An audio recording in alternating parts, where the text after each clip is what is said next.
நல்லா பாரு கை திருப்பி போடணுமா கை திருப்பி போடணுமா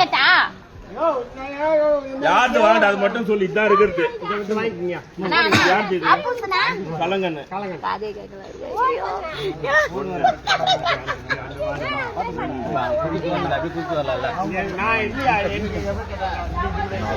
நாலு நாளுங்க நாளா யாத்து போய் நாள் வரணும்பா அந்த வார்டு கொடுக்குறாள் காசு அந்த வார்டுக்கு வரணும்பா ஆள் இல்ல அங்க வந்துரு போற இல்லம்மா அந்த வார்டுக்கு ஆள் வருவாங்கம்மா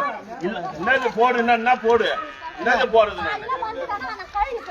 அந்த வார்டுக்கு மாத நான் காசு கொடுக்க மாட்டேன் யாருப்பா ஆனந்தம் கொடுப்பா ஓ இதுல கொடுக்குறதே கஷ்டம் மச்சான் அது கொடுப்பா சரவணம் கொடுப்பா கை சின்னம்மா நாம சொல்லு